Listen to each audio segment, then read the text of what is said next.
Hello दोस्तों, स्वागत है आप सभी का हमारे इस वीडियो में।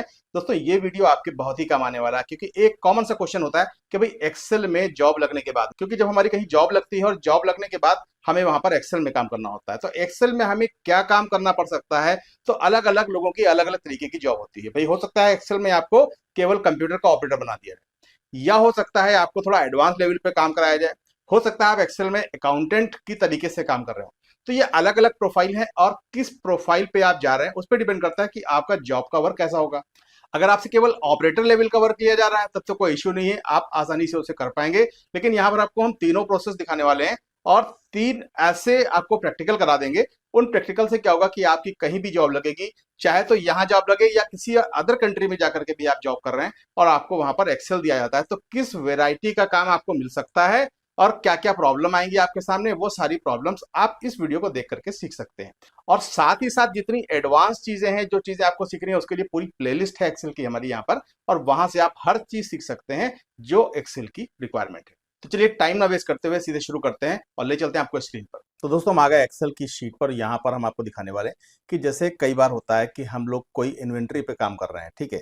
एक तरीके का जॉब होता है जहाँ पर एक्सेल में हम लोग काम करते हैं। एक इन्वेंट्री है, यहाँ पर लिखा हुआ है प्रोडक्ट, रेट, क्वांटिटी और अमाउंट। कुछ सामान है जो यहाँ पे सेल होता है, ये प्रोडक्ट का नाम है, ये उसका रेट है, ये क्वांटिटी है, और ये उसका अमाउंट है जो कैलकुलेट। तो पूरी शीट को आप समझ लेंगे तो आपको समझ में आएगा। जो बिगिनर्स नहीं हैं उन्होंने शायद ये सारी चीजें सीख भी रखी हों, लेकिन जो चीजें मैं इसमें नई बताने वाला हूँ वो इसमें ऐड ऑन होंगी।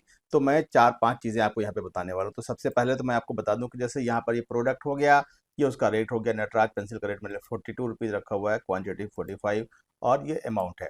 तो इस तरीके से अगर 42 रुपीज का एक प्रोडक्ट है और क्वांटिटी 45 ली जाती तो अमाउंट इतना बनता है। ये कैलकुलेशन होकर के आया हुआ है, ठीक है। अगर आपको दिख रहा हो तो ये फार्मूला यहाँ पर हाईलाइटेड है, ठीक है। तो अगर इस तरीके से हमें फ्यूचर में कोई भी एंट्री, यहाँ पर कोई चीज़ पीसेस में बिकती है, कोई चीज़ पैकेट्स में बिकती है, कोई चीज़ बंडल में बिकती है, तो यहाँ पर इस तरीके से हमें इन्वेंट्री मेंटेन करनी पड़ सकती है। तो अगर हमें इन्वेंट्री मेंटेन करनी है, बाय द वे हमें एक नई चीज़ बोली गई, यहाँ पे कहा गया कि रोटोमेक का पेन है जो 75 रुपीज़ का है और इसकी क्वांटिटी 50 पीसेज है, ठीक है। ये मुझे लेनी है, तो मैंने लिख दिया यहाँ पे 50, और साथ में मैंने यहाँ पे लिख दिया पीसेज, ठीक है। मैं यहाँ पर इक्वल टू C9 लिख कर आ रहा है, मैं इसको हटा देता हूँ। हाँ, ये 50 और ये पीसेज लिख करके आया। तो पीसेज मैंने यहाँ पे टाइप किया हुआ है 50 के बाद PCS, ठीक है। 50 था PCS, ये मैंने दिखाने के लिए आपको पहले से टाइप कर लिया ताकि मेरा टाइम भी सेव हो जाए और आपका टाइम भी सेव हो जाए। तो अभी दो चीज़ें हो गई। अभी मुझे इसको कैलकुलेट करना है कि 75 इंटू 50 कितना रुपया बनता है। तो यहाँ पर मैं कर्सर लाता हूँ, ठीक है, और इक्वल टू का साइन ऊपर ले जा करके मैं सीधे लिख देता हूँ कि ये वाला कॉलम, ये जो हमारा है B9 इंटू ये वाला कॉलम, इस पे क्लिक कर दूंगा तो अपने आप वहां पर वो हाईलाइट हो जाएगा। लेकिन जैसे ही मैं इंटर करता हूं तो यहाँ पर देखिए कैलकुलेशन ना करके एरर आ जाती है। तो अगर यहाँ पर ये एरर आ रही है तो हमने कैसे किया है उसके ऊपर, जो ये यहाँ पर एंट्री दिखा रही है वो एंट्री मैंने कैसे कर दी, मुझसे कैसे हो गया, और बाद में ये एरर क्यों दिखाने लगा। तो ये सारी चीजें यहाँ पर हमें समझनी है, ठीक है। तो इसके लिए हम क्या करेंगे, आपको शुरू से बता रहे हैं कि इसको हम चलिए मिटा देते हैं, क्योंकि हमने ये काम गलत ही किया हुआ है, ठीक है, और ये भी काम मैंने गलत कर दिया। तो ये मुझे नहीं करना चाहिए था, मुझे कोई और दूसरा तरीका यहाँ पर लेकर चलना चाहिए था। और दूसरी चीज़ ये है कि ये हर एंट्री के बाद ये 45 पैकेट्स या 80 पीसेस इस तरीके से लिख कर आ रहा है, तो ये चीज़ कैसे होगी, इसका भी आपको यहाँ पर पूरा सोल्यूशन देने वाले हैं। तो चलिए सबसे पहले इसको हम क्या करते हैं, इसको हम कन्वर्ट करते हैं नॉर्मल वैल्यूज में। ये जो PKT वगैरह आ रहा है यहाँ पर लिख कर आ रहा है, ऊपर देखिए यहाँ पर कस्टम लिख कर आ रहा है, तो यहाँ पर हम जाते हैं, ठीक है। इसको हम जनरल में कन्वर्ट कर देते हैं, ठीक है। तो ये सारी चीज़ें 45, 80, 50 ये सारी चीज़ें आ रही हैं। और अब अगर हम कैलकुलेशन करते हैं तो आप देखेंगे कि वो कैलकुलेशन इजीली हो जाएगा। हम इक्वल टू साइन प्रेस करते हैं और ये वाला कर सेल लेते हैं, इंटू करते हैं, और फिर ये वाला सेल लेते हैं। तो जैसे हम करके इंटर करते हैं, अब देखिए हमें वैल्यू मिल रही है। लेकिन अगर हमें बोला गया है कि हमें कैलकुलेशन में ये चीज़ रखनी ही है, मीन्स PKT और ये सब चीज़ें रखनी है, तो हम कैसे करेंगे और कैसे इसका कैलकुलेशन करेंगे। तो यहाँ पर आपको मैं पूरा प्रोसेस बताने वाला हूँ, आप यहाँ से ध्यान देना शुरू करिएगा। अब इसके बाद समझना ये है कि जैसे यहाँ पर एंट्री तो इसी टाइप से मुझे करनी थी, तो यहाँ पर 45 दे दिया, 80 दे दिया। लेकिन बोला गया कि कुछ चीज़ें जो पैकेट में आती हैं उनको पैकेट में इंटर करना है, और जो चीज़ें पैकेट के अलावा पीसेज में आती हैं उनको पीसेज में इंटर करना है। तो सबसे पहले हम क्या करेंगे, इस पूरे एरिया को सिलेक्ट कर लेंगे जिसमें मुझे ये एंट्री करनी है। इसके बाद हम चले जाएंगे, यहाँ पर जो ऑप्शन दिख रहा है मुझे जनरल, है ना, इस पर हम चले जाएंगे।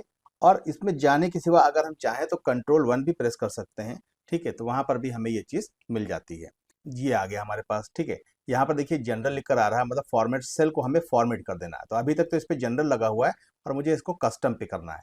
तो कस्टम पे जैसे ही जाते हैं, देखिए यहाँ पे टाइप लिखा हुआ है जनरल, इसकी एंट्री को हम यहाँ पे जनरल से मिटा देंगे और इसके बाद एक हैश यहाँ पे प्रेस करेंगे। इस हैश का मीनिंग ये होता है कि जो वैल्यू यहाँ पे ऑलरेडी लिखी हुई वो लिखी रहे, और एक स्पेस दे देंगे और डबल कोट्स लगा के लिख देंगे PKT, और मैं इसको डबल कोट बंद कर दूंगा और ओके कर दूंगा। तो अब आप देखेंगे कि सभी जगह पर यहाँ पर 45 packets 45 packets packets packets packets लिख करके आ चुका है। तो लेकिन अब कुछ चीज़ें पैकेट में आती हैं, कुछ चीज़ें पीसेज में आती हैं। बाय द वे हम ये कह रहे हैं कि कलर बॉक्स पीसेज में आ रहा है। तो ये जो पीसेज में आ रहा है, तो इसको हम पीसेज कैसे करें? तो अगर कलर बॉक्स को हमें PKT से पीसेस करना है, तो इस पर हम क्लिक करेंगे यहाँ पर, है ना, यहाँ पे मैंने कर्सर ले लिया और फिर हम कंट्रोल 1 प्रेस कर देंगे। तो कंट्रोल 1 प्रेस करेंगे तो कस्टम में यहाँ पर ऑलरेडी हैश PKT लिख कर आ रहा है। इस PKT को हम यहाँ पर पीसेस कर देते हैं, PCS, है ना, पीसेस कर देते हैं, और साथ ही साथ अब हम ओके कर देंगे। तो जब हम ऐसा करते हैं तो हम देखेंगे कि हमारे पास ये चीज़ पीसेस में आ गई, बाकी चीज़ें पैकेट्स में है। लेकिन बाय द वे अब एक चीज़ यहाँ पर, ये तो बहुत कम एंट्रीज हैं, 1 2 3 4 5 6 7 एंट्रीज हैं, लेकिन अगर बहुत सारी एंट्रीज हैं और मुझे कई जगह पर पीसेस और पैकेट्स करने हैं, तो एक बार तो हम पैकेट में हमने कर लिया, एक बार हमने पीसेस कर लिया। अब इस जो ये 50 पीसेस है, बाय द वे हम ये कह रहे हैं कि यहाँ पर जो शार्पनर है वो भी पीसेस में ही आया हुआ है। तो इसको मैं क्या करूंगा, 50 पैकेट्स। अब यहाँ पर अगर मैं यही सेम प्रोसेस करता हूँ तो काफ़ी लंबा टाइम जाने वाला है, कि मुझे अगर 10 जगह या 20 जगह पर भी ऐसा करना है तो मुझे काफ़ी टाइम जाने वाला है। तो मैं क्या करूंगा, ऐसा बिल्कुल नहीं करने वाला हूँ। तो हम सबसे पहले क्या करेंगे, हम जो 50 पीसेज है इसको हम कर लेंगे कंट्रोल-C, मतलब इसको कॉपी कर लेंगे, और इसके बाद हम जाएंगे जिसको भी हमें चेंज करना। बाय द वे शार्पनर का मैं कह रहा हूँ कि शार्पनर को मुझे PKT की जगह पीसेज में करना है। तो यहाँ पर मुझे इसको जो पीसेज में करना है, इसके लिए मैं करूँगा कंट्रोल ऑल्ट और V एक साथ प्रेस करूंगा, तो वापस देखिए एक तरीके का बॉक्स खुल जाएगा। लेकिन बॉक्स में मुझे ये 50 पीसेज या जो भी था वो नहीं लिखना था, मुझे इसका क्या लेना है, फॉर्मेट लेना है। फॉर्मेट करूंगा और मैं ओके करूंगा, तो आप देखेंगे वहां पर 50 पीसेस हो चुका है।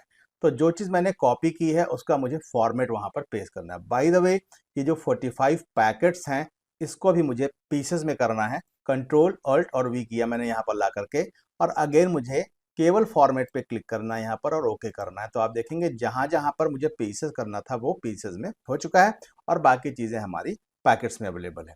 तो इस तरीके से ये काम हम कर सकते हैं। मीन्स हम कैलकुलेशन पहले कर लें और कैलकुलेशन करने के बाद उसको पीसेस या पैकेट्स में कन्वर्ट कर सकते हैं। तो इस तरीके से हम अपनी वैल्यूज को चेंज कर सकते हैं। तो इस तरीके का काम लोगों को पड़ सकता है, जो लोग भी एक्सेल पे काम करते हैं, कहीं पर इन्वेंट्री मेंटेन करने की जरूरत पड़ती है, तो इस तरीके का वर्क लोगों को करना पड़ सकता है। तो भाई ये काफ़ी इंपॉर्टेंट चीज़ है। और एक्सेल के जो यूज़र है जिनको इन्वेंट्री के प्लेसेस पे काम करना पड़ता है, या बहुत लोग गल्फ कंट्रीज जाते हैं, वहाँ पर कुछ इन्वेंट्रीज पे काम करना होता है, एक्सेल पे काम कराया जाता है, तो वहाँ पर इस तरीके से काम आपको करना पड़ सकता है कि आपको मैनुअली प्रिंटेड चीज़ें दे दी जाए और कहा जाए इसको एक्सेल में मेंटेन करो, तो इसको मेंटेन करना पड़ सकता है। तो ये चीज़ हो गई जिससे आपको ये काम करना समझ में आ गया। अब इसके बाद जो नेक्स्ट टॉपिक है इसी के अंदर, वो हम आपको बताने वाले हैं। उसमें हमें क्या करना है कि हमने एक शीट और नीचे बना रखी है, ये हमारी सेल्स टीम की शीट है, ठीक है। तो बाय द वे ये जो शीट है हमारी, इस शीट का कंटेंट हमने यहाँ से इतना उठाया और इस शीट के कंटेंट को मैंने यहाँ से कॉपी किया और यहाँ नीचे ला करके मैंने पेस्ट कर दिया। फिर नीचे गए और मैंने फिर से पेस्ट कर दिया। तो इस तरीके से हमने इसको 3 बार या 4 बार या 5 बार में इसको पेस्ट कर दिया, और यहाँ का जो एरिया है इसको मैं डिलीट कर देता हूँ। अभी बाय द वे मुझसे ये बोला जा रहा है कि इस सबको प्रिंट करना है। तो ऑलरेडी मेरी शीट सेव तो है ही है, या सेव कर लिया मैंने इसको। अब इसको प्रिंट करना है तो मैं प्रिंट पे जाता हूँ, और प्रिंट के ऊपर मैं जब क्लिक करता हूँ तो यहाँ पर मेरे पास ऑप्शन आता है, मैं प्रिंट पे क्लिक करता हूँ। तो प्रिंट पे जैसे ही क्लिक करता हूँ तो आप देखेंगे यहाँ पर जो एंट्रीज है मेरी, ये एक तो सबसे पहली चीज़ तो ये है कि मेरी एंट्री काफ़ी वाइड है, तो इसलिए काफ़ी दूसरे पेज पर जा रही है। तो इसका अगर फ़ॉन्ट मैं छोटा कर लूँगा तो मुझे अच्छा नज़र आएगा। तो मैं थोड़ा इसको पीछे करता हूँ वापस, और सबका फ़ॉन्ट मैं थोड़ा हल्का हल्का कर्सर शॉर्ट में इधर ले आता हूँ ताकि एंट्री सारी आ जाए। चलिए ये हो गई, ठीक है। तो मैं भी इस तरीके का काम हो सकता है आपको पड़ जाए। तो मैं इस पे जाता हूँ, फिर से मैं प्रिंट पे क्लिक करता हूँ। तो जैसे ही मैं प्रिंट पे क्लिक करता हूँ, देखिए यहाँ पर ऑलमोस्ट चीज़ें आ रही हैं। ये थोड़ा छुप रहा है, कोई इशू नहीं है। तो बाय द वे ये मैं प्रिंट करता हूँ तो ये कह रहा है 1 पेज, और ये पूरा टोटल 2 पेज में जा रहा है। 1 पेज में उतना आ रहा है, दूसरा पेज में इतना आ रहा है। बाय द वे 2 पेज में आ रहा हो या ये 3 पेज में भी आ रहा हो, तो हम इसको क्या कर सकते हैं, हम इसको पूरा का पूरा 1 पेज में ला सकते हैं। तो अगर 1 पेज में लाना हो, या हमसे बोला गया है कि इस पूरे को 1 पेज में ही लेकर के आना है, तो 1 पेज में अगर लाना है तो इसके लिए फिर हमें कुछ करना पड़ता है यहाँ पर। तो ऐसे सिचुएशन में हम क्या करेंगे, हम सीधे चले जाएंगे यहाँ पर। जैसे यहाँ पर बहुत सारे ऑप्शन है, इंसर्ट मेनू है, फॉर्मूला मेनू है। मैं पेज लेआउट पे जाता हूँ। पेज लेआउट में जाने के बाद यहाँ पर ऑटोमेटिक लगा हुआ है, ठीक है। और ऑटोमेटिक को हम क्या कर देते हैं, वन पेज।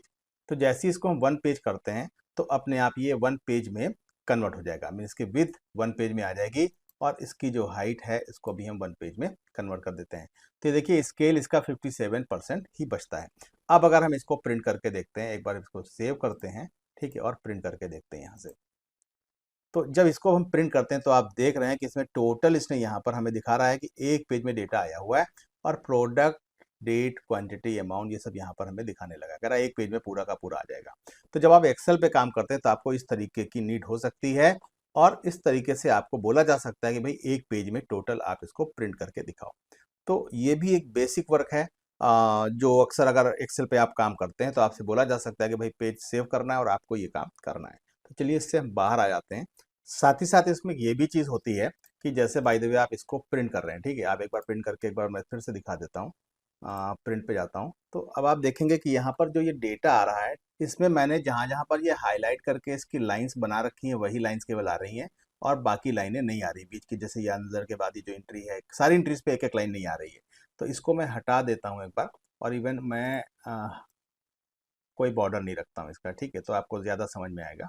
हाँ जी, मैंने ऐसे कर दिया और यहाँ पर से जा कर के मैंने इसमें कर दिया मैंने नो बॉर्डर, ठीक है, नो बॉर्डर, ठीक है। तो इस तरीके से कोई बॉर्डर नहीं है, लेकिन आप देखेंगे यहाँ पर जब ये एंट्री आ रही है तो यहाँ पर कुछ लाइनें दिख रही हैं और ये लाइनें ऐसा बता रही हैं कि ये कॉलम में ये अलग कॉलम है, ये अलग कॉलम है, ये अलग कॉलम है। लेकिन जैसे ही इसको हम प्रिंट करते हैं, जैसे हम यहाँ पे इसको प्रिंट करते हैं तो प्रिंट करने में आप देखेंगे कि यहाँ पर कोई भी इस तरीके की लाइन नहीं आ रही है।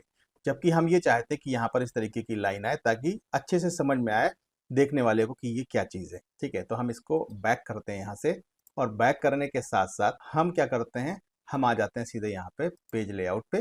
पेज लेआउट पे आने के बाद यहाँ पर हमारे सामने ग्रिड लाइंस और हेडिंग्स दो चीज़ें मिल करके आ रही हैं। तो जहाँ पर ग्रिड लाइन लिखा हुआ है इसके नीचे ये व्यू में तो आ रहा है लेकिन प्रिंट में नहीं आ रहा है, तो मैं इस पर क्लिक कर देता हूँ। यहाँ पर भी मैं हेडिंग्स में कर देता हूँ और अब इसके बाद अगर हम इसको प्रिंट करते हैं तो आप देखेंगे कि जो चेंज आपको दिखेगा वो ये देखिए।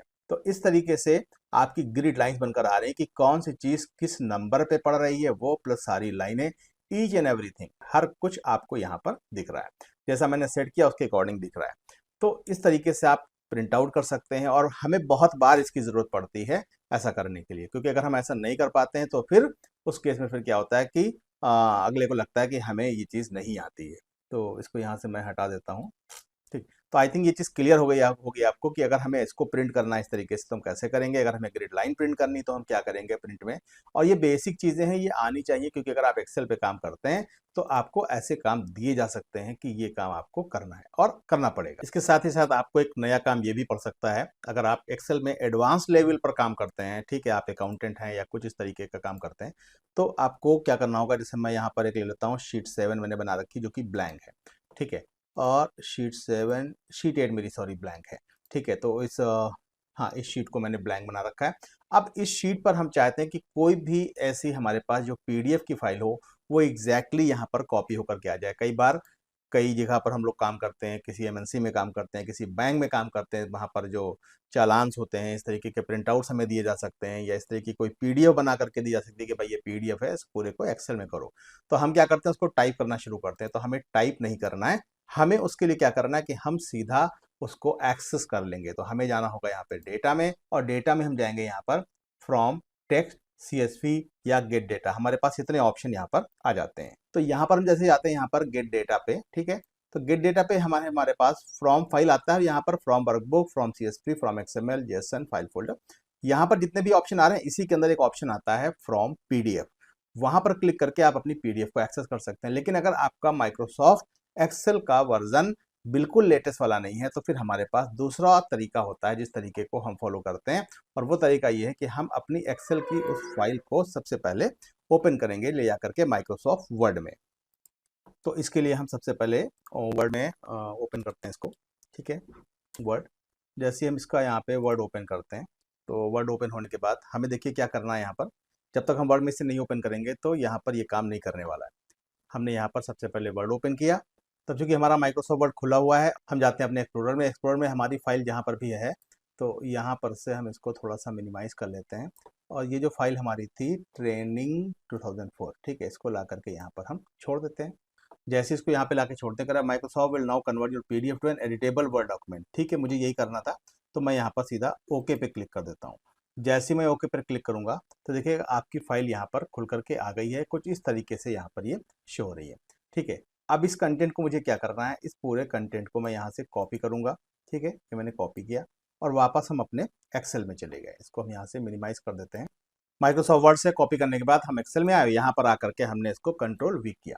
तो कंट्रोल वी करने से क्या होगा कि देखिए यहाँ पर हमारे पास जो आ गया, प्रोडक्ट आ गया, ये रेट आ गया, ये उसकी क्वांटिटी आ गई। ठीक है, ये रेट वाला कॉलम है हमारा, इधर वाला। ठीक है, और इसने इसको कंबाइन कर दिया है। ठीक है, तो अगर इसको बिल्कुल सही से करना है तो फिर उसका तरीका ये है कि आप इसको लेटेस्ट वर्जन पे यूज़ करें, वरना ये इस तरीके से यहाँ पर क्वांटिटी ये शो कर रहा है। थोड़ा सा कॉलम को बड़ा करेंगे, इसको यहाँ से यहाँ पे मर्ज करें, है ना। यहाँ पर हमें जा करके होम लेआउट पे काफ़ी सेटिंग करनी पड़ती है। यहाँ पे रैप टेक्स्ट लिखा हुआ है। ठीक है, ये करना पड़ेगा। और ऐसे ही रेट के लिए